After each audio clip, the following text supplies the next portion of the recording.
All right, what's happening? You What's are up? now watching Juke Boy Sports Show. We in this thing, chilling at the cribby. How you feeling, Brody?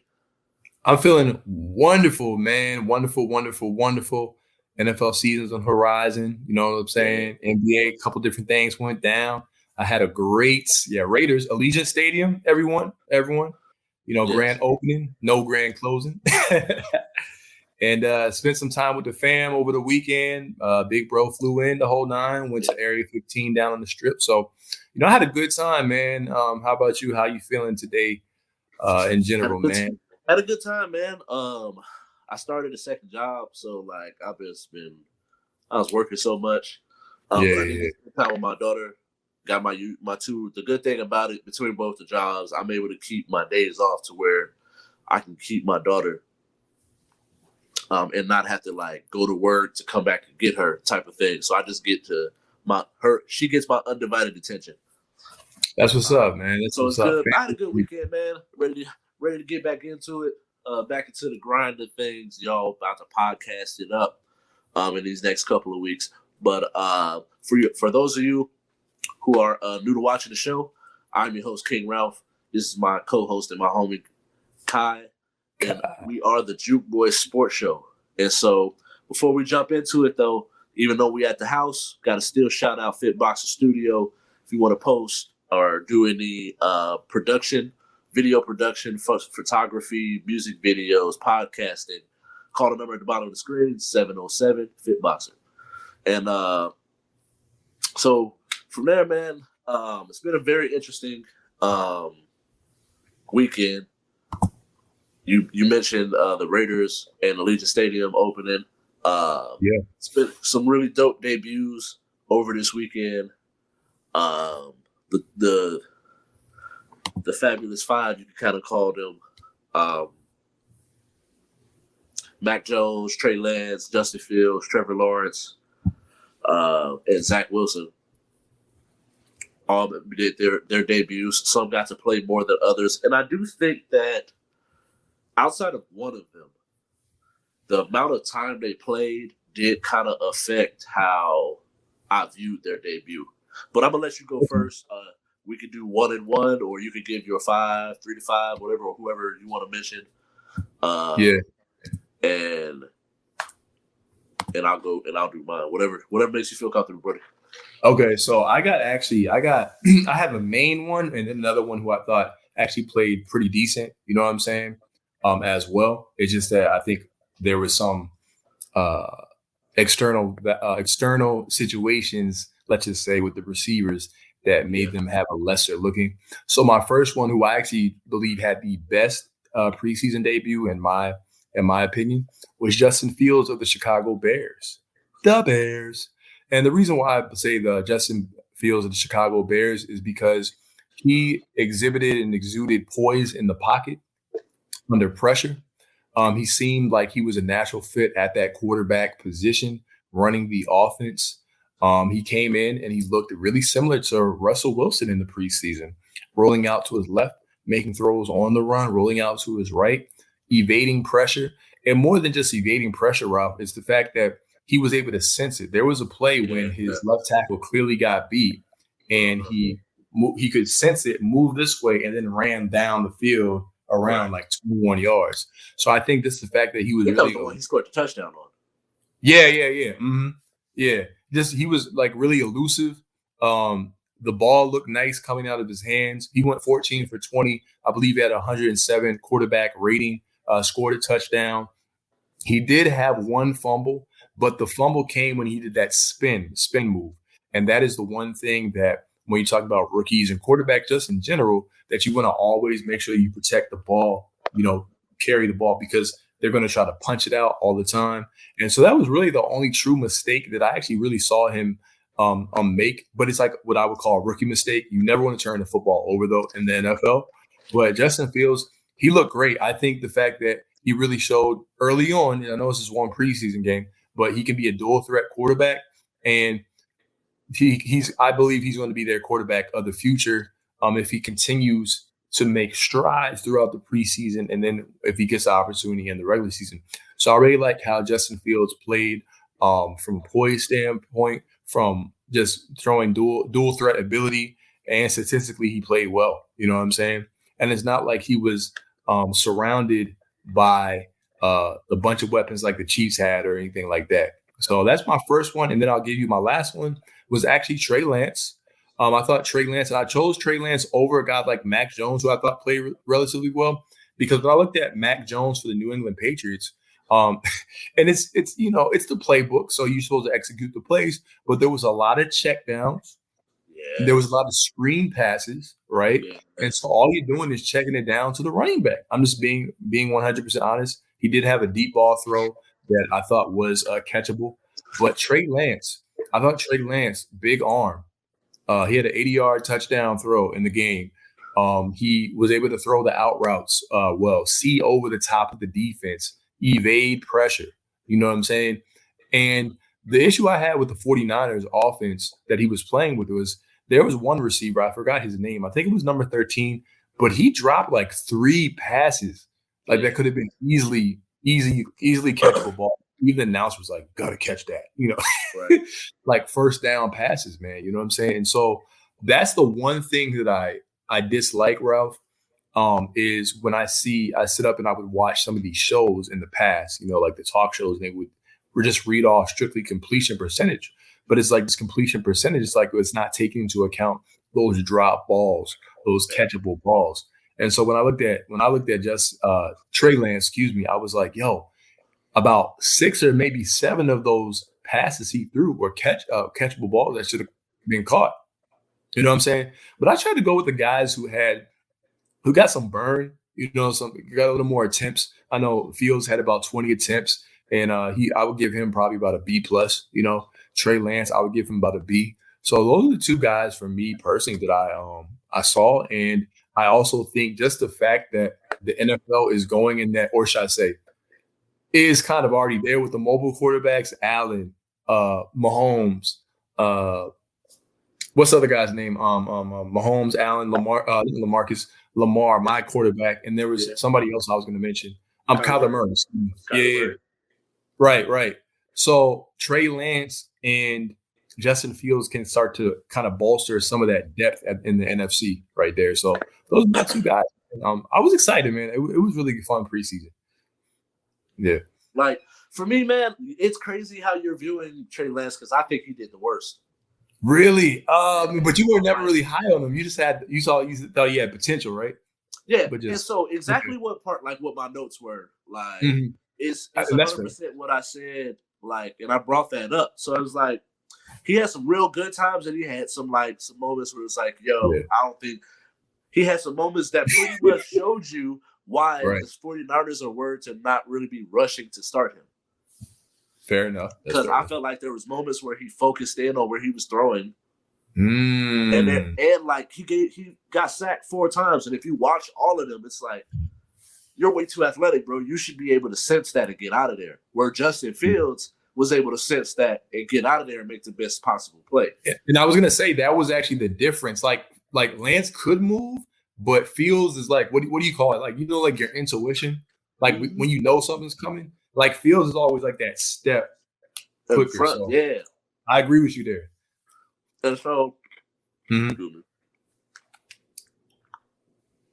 when you bring up those 3 drops and we start talking about completion percentages, that does take it from 36% to 57%. And he had that 80-yard touchdown, showed his big arm, accuracy, even though the person was open. Still had the accuracy to hit them in stride. Because some people, like Justin Fields' touchdown, dude was so wide open, he threw behind him. And homie still was able to backpedal into the end zone for 5 yards at least. So, like, that's just the one thing for me. Like, Justin Fields, I feel like he looked the most comfortable. There was times with Trevor Lawrence when I was watching him, like, because I pretty much watched film on all 5. And so it was a couple throws that, like, once he was able to set his feet, he was good. But when he get in the pocket, and not to compare him to Tom Brady at all, but like to use it like as the way he mobility and stuff. there's a difference. Like Aaron Rodgers does this really well. It's like the ability to work your feet in the pocket. Where there was like one throw he did where he looked like he wanted to run, but then at the last second he threw it. So where that could have been a bigger play if he was just able to maneuver in the pocket and get that ball down the field, because the dude was open, but because he was about to run and try to get out of there, he wasn't able to set his feet correctly. So he kind of had the ball hung in the air. The dude ended up making the catch. Marvin Jones made the catch though, but that throw could have been so much of an easier throw and a bigger play down the field, which the way that the league is going, it's not so many teams that's just chopping, dinking, and dunking down the field. We throw the ball down the field to try to get touchdowns now.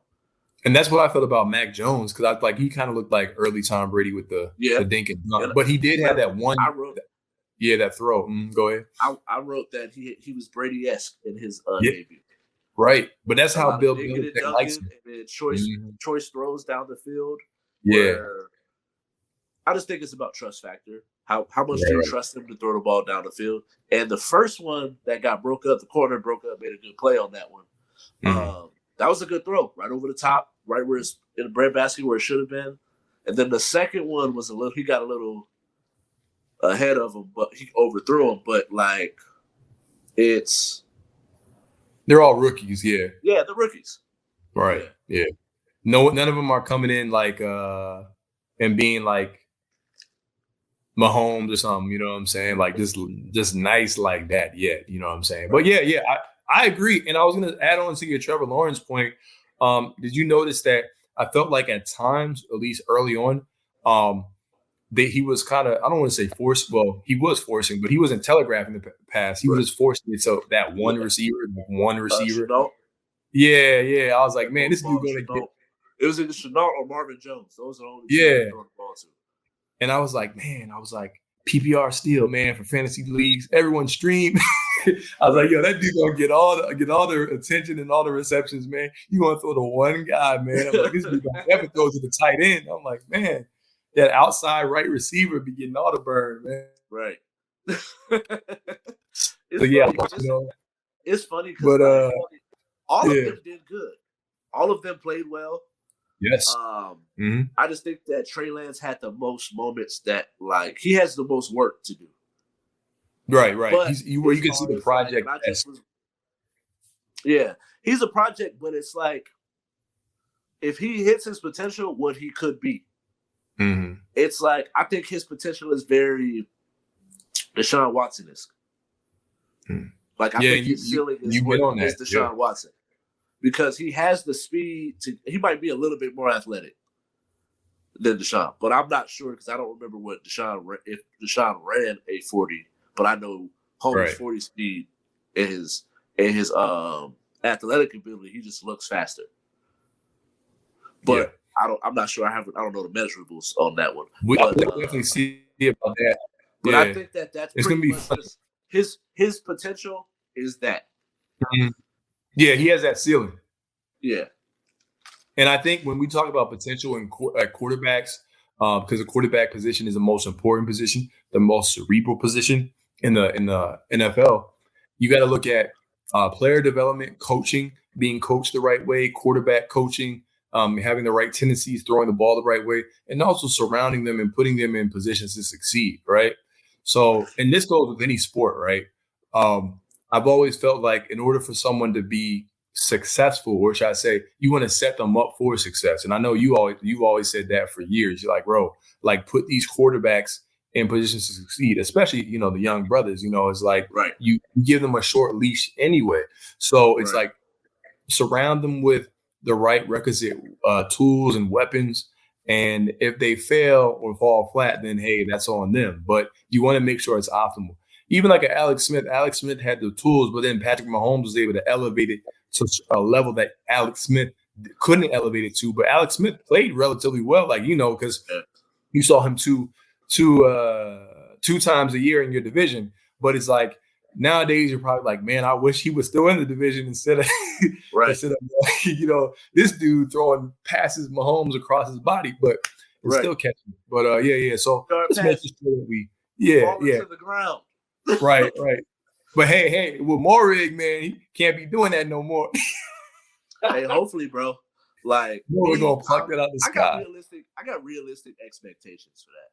Yeah. And and I'm gonna close it on this, but like, I got realistic expectations for my team. I think that we're gonna be much better. And that I predict we're gonna make the playoffs. But who's gonna make the playoffs because that 17-week schedule now. Yeah, you're gonna get about 2 more teams up in there. Yeah, so we'll see. I think we're gonna be straight. But so that was the rookies. We talked about the rookies who won. I'm trying to think. Do I want to talk about that? You know what? Let's talk about it. All right. The Falcons become the first team to be 100% players vaccinated. I just read something that Allegiant Stadium, you got to be vaccinated in order to get in there. Mm-hmm. But I got to wait. The people? Yes. Oh man. But I don't know on that because somebody told me that it was going to be like that for Life is Beautiful, and I just got an email on Wednesday. I'm not going after that. Yeah. I got an email from them on Wednesday saying that you can either be vaccinated or you got to have a COVID test within 72 hours, which is like pretty much what my rules were to go to Hawaii. So, right. Like just like when you traveling, you have to have a COVID test. I like that better. Yeah. So like that's my understanding of it. Not that you need to be vaccinated, but that you can do one or the other. Right. And that's where, like, I don't know, bro. Like, as long as it stays like that, I don't have any issues with it. Yeah, because that was what we were doing beforehand. Before it was just, everyone get a vaccination. Yeah. For in regards to this topic question about the Falcons and should more NFL teams follow, I feel like it's kind of like with I can't necessarily yes and no, me personally, but I would lean more toward no. One, you're also talking to someone who currently is unvaccinated at the moment, right? I have my personal reasons, but you're starting to see the mandate, the law being laid down more and more. And I think that I don't like the fact that now there's peer pressure.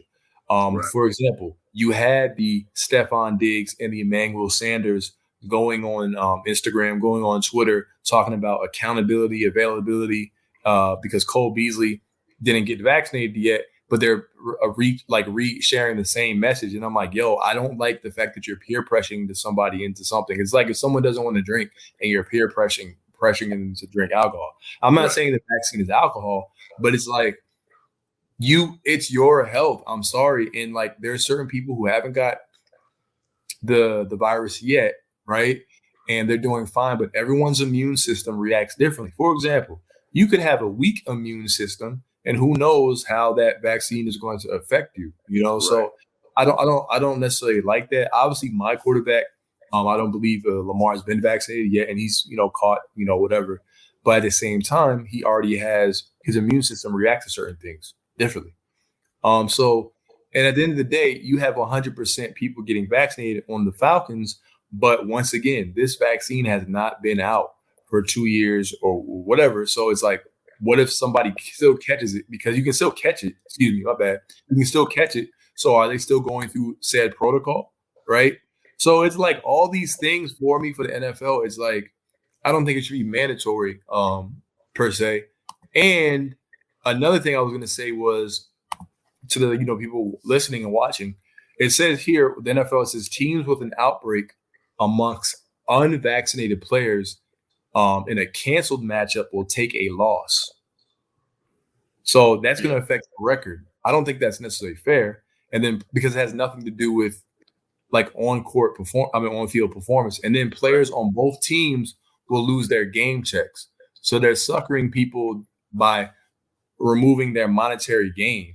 I don't like that because you're expected a salary regardless. So it's like for the work that you put in and different things. And it's just like there's so many other things that go on with football than even being on the field. So I'm kind of adamant about this, man. I don't think it should be a mandate moving forward, but I understand why the Falcons did it. Like if the Falcons players felt comfortable with doing it, it's okay. But it's like, who are we to know that every single player felt comfortable, and instead they just got peer pressure, because peer pressure is a very real thing. Right. People deal with it with adults. People deal with it as teenagers. So I think that's the issue that I have moving forward. So that's all I have to say about that one, man. What are your thoughts about it? I think that it's definitely one of those things that, like, if you want to do it, it's cool. If you don't, it should be all right. Mm-hmm. Because like, the one thing that bothers me about it is that I know people that got the vaccine that still got COVID afterwards. Now, you're supposed to be able to fight it off sooner than normally, but like, who's to say because I'm unvaccinated and you're vaccinated that I still can't pass it to you, or you can't pass it to me, type of thing. And so I think that you could still be unvaccinated. Like me, I'm unvaccinated, but I'm not out here wilding. Right. Where someone that's vaccinated could be out here just out here wilding, just coming in contact with so many people unvaxxed, and like you could still be reckless. So I think that it should be more. If it's a policy that you shouldn't be doing this, it shouldn't matter if you're vaccinated or not. And I think that that's the part I don't like, is because then you're singling out one group where both groups can do that. Right, but that's what they're trying to force it. And I don't want to get too deep into politics, but I've always said that I think, I'll just say it because I won't use this terminology, but I'll just use the CDC. I think has done a great job of it's not even them. I guess it's the government, but it's done a great job of pitting against the anti-vax and the vaxxers up against each other. This is what's happened, because now I can go on the IG story and tell people, or see people talk about, mandatory and blah, blah, get the vaccine. You got Arnold Schwarzenegger calling people all different types of things who haven't got vaccinated. So it's like, bro, you know what I'm saying? Now, if you just don't believe COVID exists, that's different. But we're not talking about those people. You know what I'm saying? So at the end of the day, we'll see. Right now, the NFL season is going on. I fully expect it to go on, but that's just how we both feel, man. So I think it's gonna be interesting to see what happens next. Right. But there was a big trade, not a big trade, but it was a relative monumental, historically funny, ironic. Certain tweets didn't age well within this trade. Right. That's true. We can get into those too. But Patrick Beverley was traded to Memphis. Yeah. Then was traded to Minnesota. Mm-hmm. Trying to think, what was the Clippers trade? I know it was him. I got it right here. So pretty much the trade was the Los Angeles Clippers. They traded Patrick Beverley, right? Point guard Patrick Beverley and point guard Rajon Rondo, along with center Daniel Oturu, to the Memphis Grizzlies. And in return, they got Eric Bledsoe, as well as an $8 million trade exception. And then Patrick Beverley recently today, he got sent to the Shadow Realm, which is the Minnesota Timberwolves. And he got sent all the way over there. He went from grit and grind, I'm ready on Twitter, going all the way to the Minnesota Timberwolves. To be completely transparent and honest, I usually don't like who won trade things until down the line, because people are like, people remember the Luka and Trae Young thing, and now look where the Hawks are and look where the Mavs are. But I understand the premise of the question in terms of we can break down just who they got and how we feel it's going to affect both teams. For me, I actually think that it's good for both teams, and the reason why, we'll start off with the Clippers, because they really made the headlines as a contending team. The reason why the Clippers made this trade for Eric Bledsoe, it was literally for financial reasons. They freed up $30 million on their luxury tax, right? So they freed up $30 million on a luxury tax. They get an $8 million trade exception. So for people that don't know what a trade exception is, it's pretty much something that you can pair with another contract to match salaries to get another player. So if you look at the players they have on their roster, they could actually make a trade for a guy like a Miles Turner now, which is a great center who I actually think they should probably go after. Right. They now have a chance to get a star point guard in a John Wall, because they need like a quality starting point guard. Even though Reggie Jackson did show in the playoffs he could start in a John Wall, so they have flexibility also for 2022 free agency if Kawhi Leonard chooses not to come back this season, right? I think he'll probably come back in April, but he could forego this season and come back next season, and they're set up for the next 3 years. But the reason what I like about for the Clippers is, one, the financial aspect of it. Two, if you look at the players the Clippers have gotten, and I was able to admit my wrongdoing, and a couple other people have admitted it, some people haven't or whatever, or they just felt they didn't really have an opinion. But they signed Nicholas Batum, right, in the offseason, this past offseason, and they got Reggie Jackson. If we remember, Nicholas Batum, we all thought he was washed. He was always a good player, but he's washed. Coming off the Achilles injury, he was playing for the Charlotte Hornets, I believe, at one point, and his three-point percentage was just anemic. I don't have the stats in front of me, but I know he shot like 30%, 28% at one point. Maybe you can pull him up, whatever. But he got to the Clippers, and he immediately became a three-point sniper. He shot 40% from the three. He was a great playmaker. He was a solid defender, and he brought veteran leadership and playoff experience to that team, right? He was a great addition. He joined a team where they had 9 players who shot 40% from three. They were the number one three-point shooting team in NBA history last season, which is amazing. Reggie Jackson, a guy who cried after the postseason on his press conference, said, "I told the guys, thank you for saving me," because he was on his way out of the NBA. He was only linked to the Lakers and the Clippers. He had 9 20-plus point games, and me and you talked on the side how Reggie Jackson cooked. So it's like they're getting these guys, right, and they're paying off dividends in the playoffs in their roles. It's crazy. It's like, if your career is on edge, come to the Clippers now. Come to death row. Right. So Eric Bledsoe is not a guy that I would ever trade for, with all due respect. But they look at it as, hey, you can be a backup point guard, right, who can defend 1 through 3, right, and who can slash and attack the basket and get to the line. But in the meantime, you will not be our starter, because it's probably going to be either Reggie Jackson, or we're going to trade for a player, or we might get a John Wall, Ralph. And the reason why I say John Wall is because John Wall, he's more than likely going to get bought out. Houston really doesn't have much of a choice in that matter. If he doesn't get bought out this year, he will get bought out next year, because no team can feasibly actually eat his contract, trade for it. So you have to wait for him to get bought out. He wants to go to a contender. He liked a tweet this offseason about being traded to the Clippers, but I never look into when a guy likes a tweet, because Jamal Murray liked a tweet. But what I did find was intriguing was he showed up to the round 1 playoff series, Mavs versus Clippers. He was there front row behind the Clippers bench. He's friends with Paul George. He went to college with DeMarcus Cousins. He went to college with Eric Bledsoe. I'll give you another name. He went to college with Patrick Patterson. It's kind of funny how the starting 5 is on, if you add John Wall, you know what I'm saying? Right. And he tried to trade for Paul George in 2017 to the Wizards for Otto Porter. He had a sit-down interview with ESPN. So I actually do believe they're either going to go for a big, because Ibaka is always injury-prone, or they actually try to get their hands on John Wall at this point, because I don't see any other point guard in the West or in the East, any team that he was really going to go to. For the Memphis side of it, they got Jared Culver, who they're hoping they can resurrect his career. You know what I'm saying? And Rondo could possibly be a mentor. And I kind of want your perspective on this. I actually think that Rondo could potentially, hear me out, wind back up on the Lakers. Yeah. Because some people say, they're log jammed, but I'm like, bro, like, LeBron ain't stupid. Like, come back, man. Right. You know what I'm saying? He's like, Russ is bothering me right now, man. Right. So yeah, I think it's possible. I can see that happening. So that's really all I have on both those sides. I think it's a solid move for both sides, bro.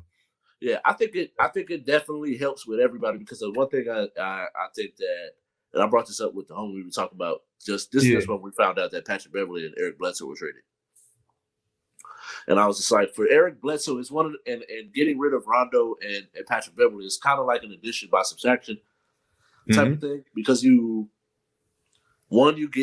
save $30 million, get you the $8 million in trade exception, but at the same time you open up minutes, because now you can play a Terrence Mann and an Eric Bledsoe together. Or you could even try Terrence Mann in a point guard position type of thing, where he has so much versatility, plus being able to guard 1 through 3s, as well as Eric Bledsoe. It gives you that ability to where you open up minutes, because I feel like once Terrence Mann got major minutes, that decreased Patrick Beverley and Rondo's minutes.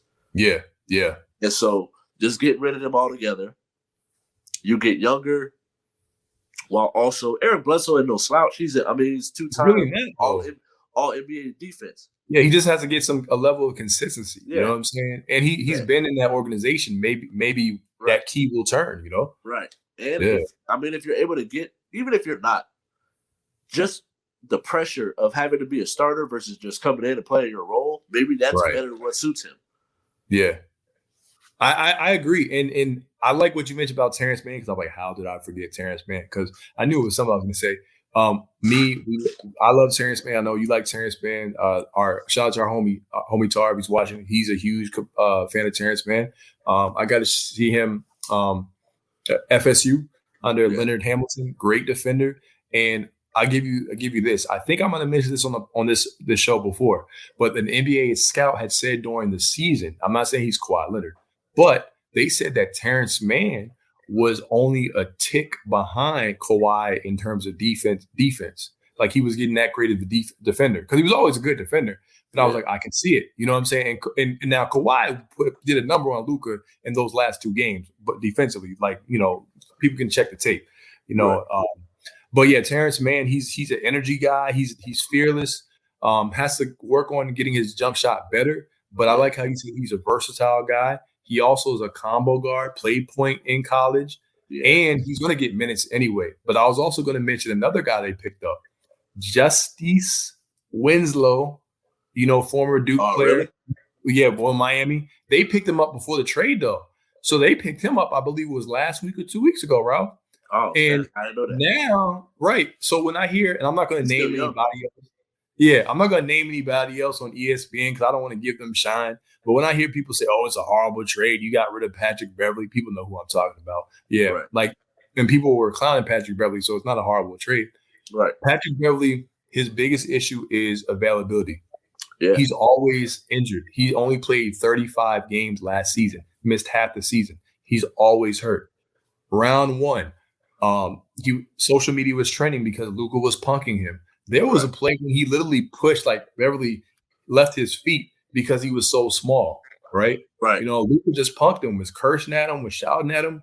Well, can you do that to a guy who is 6'6", 225 pounds? And I've seen this dude D up Kawhi Leonard. That's kind of how Justice Winslow kind of got his name, because he was able to do those things.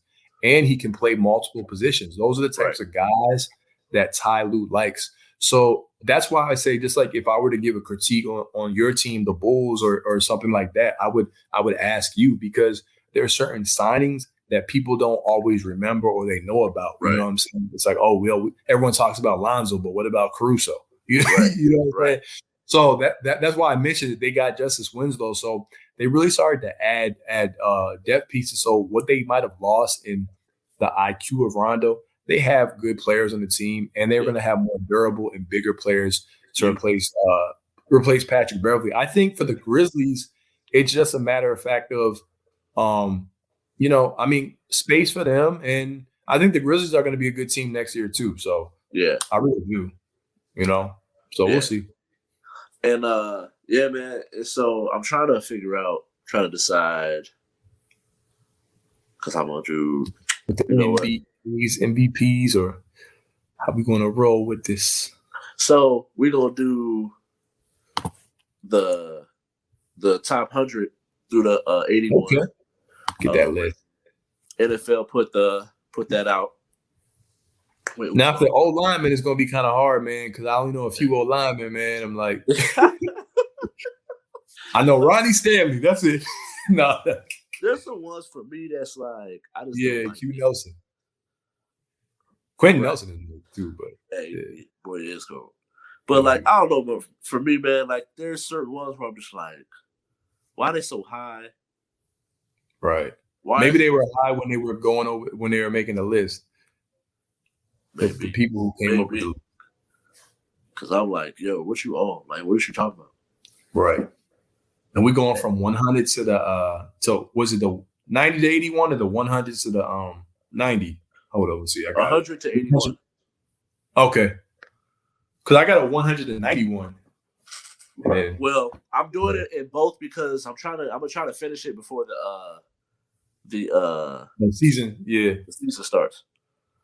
Oh, wow, they got some of these people. Some of this is egregious, man. But anyway, so we got James Robinson, Brandon Graham, Brandon Scherf, Kyle Juszczyk, or just Kyle Juszczyk, former Raven, Cole Beasley, Davius White, which I feel is really low, Jarvis Landry, which is I feel like it's really low. Blasphemy. T.J. Hawkinson, Mason Kelsey, blasphemy. Corey Davis makes up at the 91 spot. All right, let's get into this. Let's get into this. I think that like James Robinson, I do think that he's actually very much underrated. Right.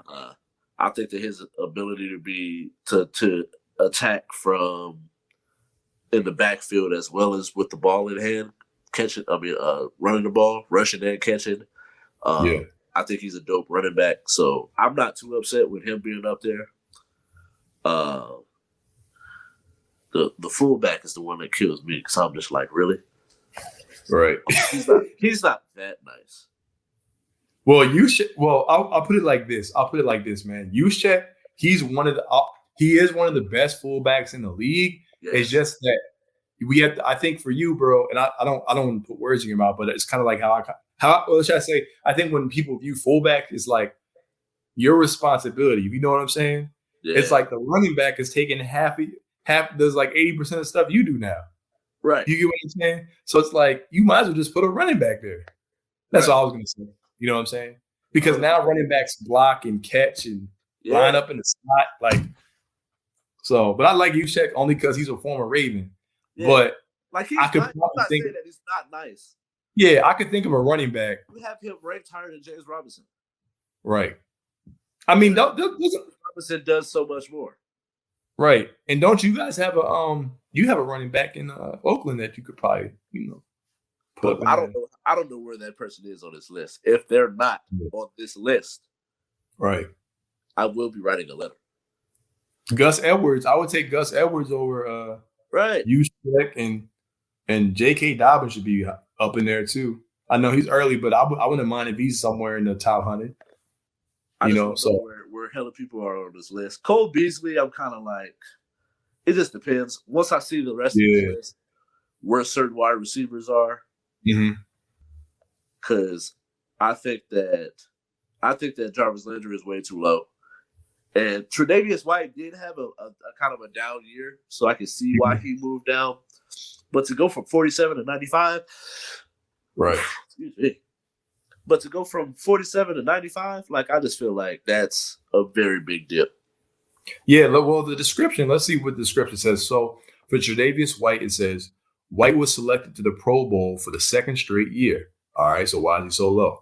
The LSU product led the league in interceptions in 2019 with 6, with 15 total in his 4 pro seasons. White was named the second team All-Pro in 2020 after making the first team in 2019. All right, you know what that tells me? This tells me that he is automatically a top 50 player in the NFL. That's exactly what it tells me. And at least the bare minimum, a top 75. Right. You can't tell me that there's 25 corners better than Tre'Davious White in the league right now. Right. If you have him this low, I'm worried where you have guys like Marlon Humphrey. Because like Jarvis Landry's is wild too. Right, Jarvis Landry, another guy. Jarvis Landry is a top 75. I'll put him in the top 75 because I'm thinking the receivers. The receivers are kind of deep, and we have like the Justin Jeffersons, the A.J. Brown out over. But I would say Landry's top 75. What do you think? You think he's higher, lower? Like, because I put him at least top 70. Top 70, okay, yeah. Corey Davis. I'm gonna give Corey Davis a year in New York. Like Corey Davis is not nicer than Jarvis Landry. He's not. He just has all this potential that he needs to live up to.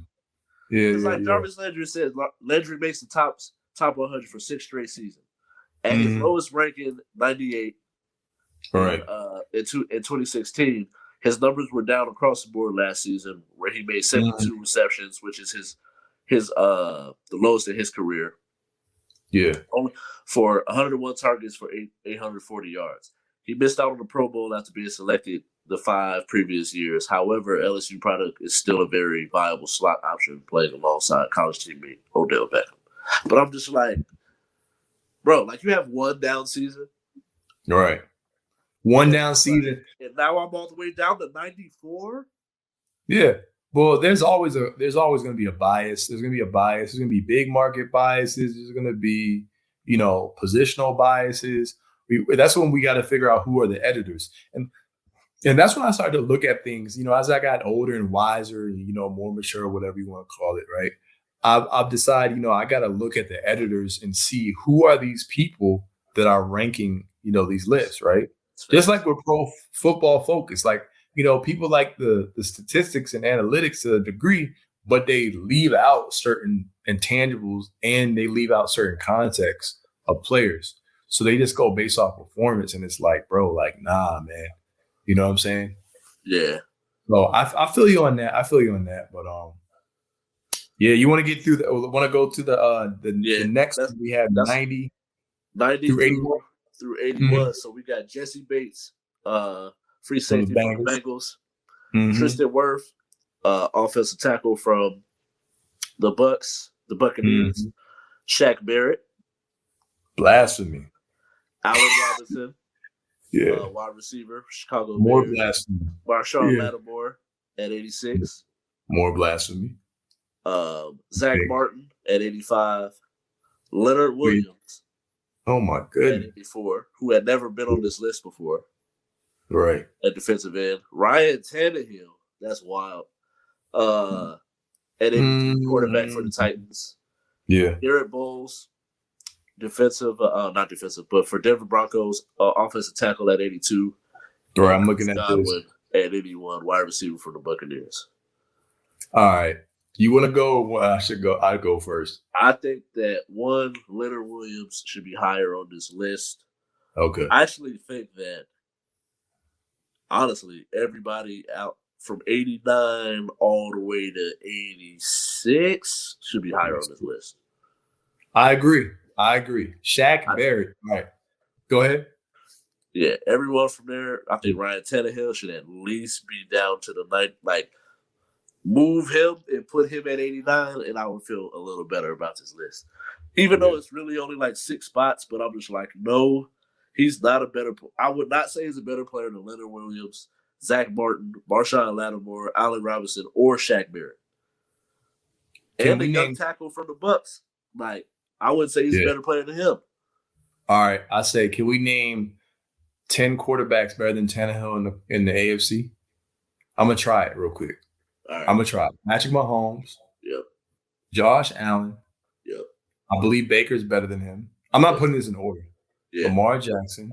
Yep. Okay. Is Derek Carr better than Ryan Tannehill? Yes. Yes, because he was an MVP candidate. There we go. All right. Yeah. So that's 5 already. We're going to 5. What other division do we have? I'm going to say he's better than Big Ben right now. I believe he's because I know he's because Ben can't push the ball down the field. Like I saw that every time we played him. All right. And then the AFC South, I would say he's on the same tier as Carson Wentz. Yeah. Maybe a little bit higher because he has mobility. John Watson is definitely better than him. Right, but he has Deshaun Watson. I count Deshaun, so that's 6 quarterbacks. So that's 6. Let's see. I'm trying to think. I'm not even trying to name 10. I'm not trying to intentionally. I'm just thinking. And then I said AFC West, AFC North, AFC South. I actually like Justin Herbert. Okay. Like Ryan Tannehill. Well, he's near the bottom close. So I can name about 7 or 8. Yeah. I would actually go Justin Herbert.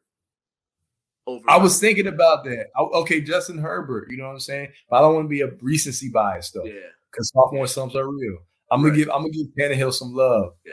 I'm gonna give right now, I probably would go a little higher. Just okay. But I wouldn't say that Joe Burrow is better than Ryan Tannehill. I wouldn't go that far. He could be. He possibly one day, but not. He has potential to be. Yeah. Yeah. Yeah, but okay. Even Tua, he's not playing very well right now either. So like, nah. Right. Fitzpatrick. Well, Fitzpatrick's in the I'll definitely take Matt Stafford over Ryan Tannehill. Right. I would get. Well, yeah. Matt Stafford's low key. Yeah. But I would take Ryan Tannehill over Jared Goff too. So. Okay. There we go. Right. So like, I was just working out the AFC. Yeah. I was working out the AFC. Right. Yeah. But then, hey, bro, we put that NFC in there. It's a lot of people higher on that list. Right, a whole lot of people higher on that list. The whole NFC West. You know what I'm saying? Yeah, like now would you take Captain Kirk? Oh no.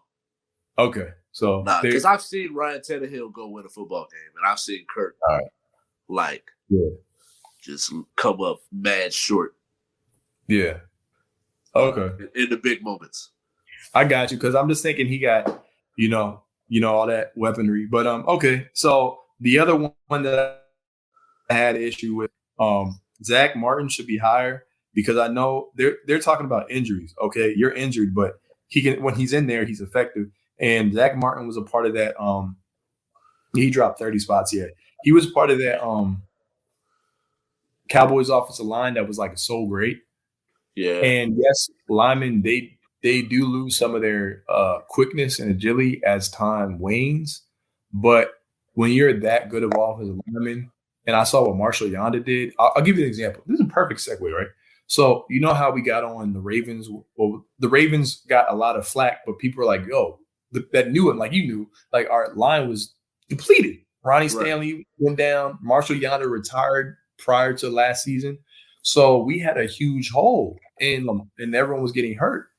And our run game was affected, like how we tried to score was affected. That's what I mean with Zach Martin, is Yanda, even in his old age, he was so still valuable to the Ravens that when he retired, right, instead of giving it one last go, it affected us clearly on that right side of the line, because he was an interior lineman, right? And so Zach Martin is an interior, kind of guy. So I would always say I value those. I think he should be in the top 75. Lattimore, Allen Robinson. He had a down year, because Lattimore was Yeah, but Allen Robinson, he played with nothing. Balls, no matter who is. He's like in that not DeAndre Hopkins conversation. He's a low budget DeAndre, yeah, right. Yeah, but like the ability to just go out there and ball. Exactly. It don't matter who out there throwing him the ball, bro. He's at least. He's nice, bro. I think he's probably one of the most underrated, because he has the talent. If you go and look at like everything he offers, he can run the route, he catch the ball down the field. He has big play ability.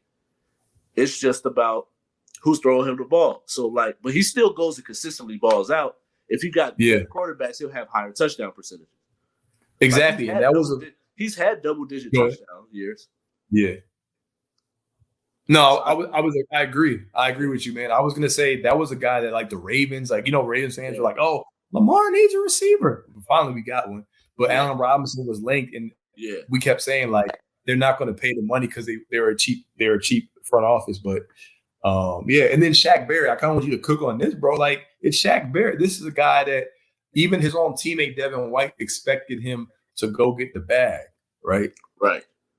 And he's a little older than some of the guys on his team, but the dude was like a top 3 linebacker. Like, he had to be a top 3 linebacker last year. Let me see. It said Barrett makes the top 100 for the second straight year, but drops 56 spots to number 88 after a stellar season in which he led the league in sacks with 19.5, was selected to his first Pro Bowl. Barrett recorded just 8 sacks last season. Here's the issue I have with that, bro. They give JJ Watt all this praise and adulation, even though he stays hurt. All right, he stays hurt because they say it's not the sacks, it's the pressure and the double teams that you draw and all kinds of different things and the attention you draw on defense. Well, he's a linebacker, right? So the quarterback has to always account for him. And he was an undrafted free agent. And he's only 28. Like, come on, man. He's top. Man, this dude top 50. I don't care, man. Like, right. He makes life easier for Jason Pierre-Paul. Like, right. All of them, man. That whole line, like whoever's on the other side, because they're definitely get put 2 over here. or at least try to chip here. So that frees things open, especially that front seven, bro. That front seven is disgusting. Right. Like Shaq Barrett was a guy that was highly touted. Like, what? Like, what? Anyway, like, I'm just thinking, like, Tom Brady is the type of guy that reads everything. He does. I bet you he uses that bulletin board material for them. He's going to put that up in the defensive locker room and be like, this is what they said about you. Right. And then they're going to go 17-0, and everyone's going to be mad. Well, hey, what you think about Chris Godwin being lower on the list? Yeah, Chris Godwin, he shouldn't be low on the list because he was, once again, like, people were looking at him like he's a top, he was revered as like a top 10 receiver prior to getting hurt. Right. And also you got to look at opportunity. They brought in Antonio Brown. They brought in guys like that ilk. So I think we're just lack of opportunity for him this year and injuries. That's it. For this past season. Yeah. You don't go from being a top 10 receiver in the NFL, one of the best like slot receivers in the NFL, to just drop in, like, so yeah, man. Thank you all for watching.